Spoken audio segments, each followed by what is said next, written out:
नमस्कार, मैं हिमांशु और आप देख रहे हैं टारगेट विथ हिमांशु। 69,000 शिक्षक भर्ती से संबंधित उत्तर कुंजी मामले पर याची लाभ दिया गया है, पिटिशनर रिलीफ दिया गया है।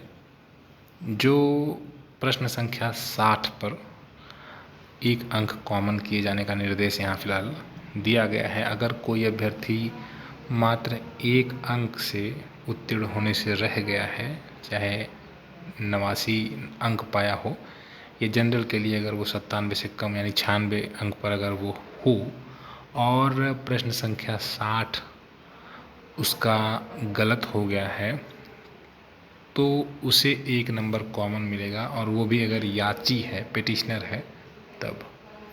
अगर वह 2 अंक से या 3 अंक से अनुत्तीर्ण है तो फिर ऐसी कंडीशन में उसे कोई लाभ नहीं मिलेगा। अगर वह पहले से ही प्रश्न संख्या 60 पर अंक प्राप्त कर चुका है, यानी कि उसे उसका अंक मिला हुआ है, सही नंबर, सही उत्तर, हो सकता है विवाद में 2 प्रश्न पर 2 उत्तर पर भी विवाद रहा हो, तो कहने का मतलब यही है कि अगर उसे प्रश्न संख्या 60 का पहले से ही अंक प्राप्त है तो ऐसे में उसे फ़ायदा नहीं होगा। एक महत्वपूर्ण बात यही, जैसा कि आपको बताया गया, कि इसमें सिर्फ पिटिशनर को रिलीफ दिया गया है, उन लोगों को रिलीफ नहीं दिया गया है जो कोर्ट नहीं पहुंच सके हैं, जैसा कि इस ऑर्डर को पढ़ने पर ही स्पष्ट है।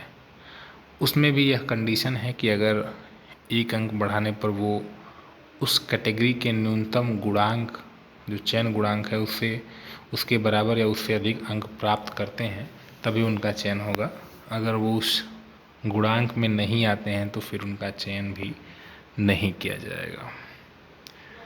मैंने पहले ही बताया कि 2-3 अगर अंक से आप अनुत्तीर्ण हैं तो फिर कोई आपको फ़ायदा इस जजमेंट से नहीं होगा। हालांकि इस जजमेंट के बाद बहुत से लोग ये चाहेंगे कि वो पिटिशनर बने, हाई कोर्ट में जाएं फिर से, लेकिन ये भी नहीं हमें लगता है कि बार बार कोर्ट पिटिशनर रिलीफ देगी। अभी यहाँ पर सरकार देखिए क्या करती है, उसके पास और भी रास्ते हैं। क्या वो उस जजमेंट को आगे लेकर जाएंगे या फिर पिटिशनर को रिलीफ देकर मैटर को यहीं पर सॉल्व कर देंगे। अगर पिटिशनर रिलीफ मिलता है तो कहीं ना कहीं और भी लोग तुरंत इस प्रकार से यह चाहेंगे कि उन्हें भी 1 अंक 2 अंक कॉमन मिले और वो भी पिटिशनर बनने की कोशिश करेंगे। हर कोई प्रयास कर रहा है कि उसे अपने हिसाब से सफलता मिले। फिलहाल आज का वक्त यही है कि 1 नंबर कॉमन हुआ है प्रश्न संख्या 60 पर, जो 1 अंक से चयन से रह गया है और पिटिशनर है कोर्ट में, उसे यहाँ पर रिलीफ मिल गया है। और दूसरी प्रमुख बात यह है कि इस जजमेंट का प्रभाव उन अभ्यर्थियों पर नहीं पड़ेगा जिनका चयन पहले से ही हो गया है।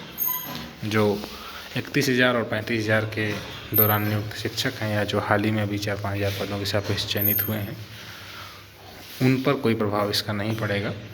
ये जो अभी जजमेंट आया है यह पिटिशनर के लिए है। फिलहाल इन्होंने यही बात जजमेंट में पूरा कहा गया है जो मैंने आपको समझा दी है। 69,000 शिक्षक भर्ती संबंधित महत्वपूर्ण सूचनाएं और नई भर्ती संबंधित अपडेट्स आपको चैनल के द्वारा लगातार दिए जा रहे हैं। जल्द ही इंग्लिश और मैथ के क्लास भी ऑनलाइन स्टार्ट किए जाएंगे। जुड़े रहें और शेयर करते रहें। धन्यवाद।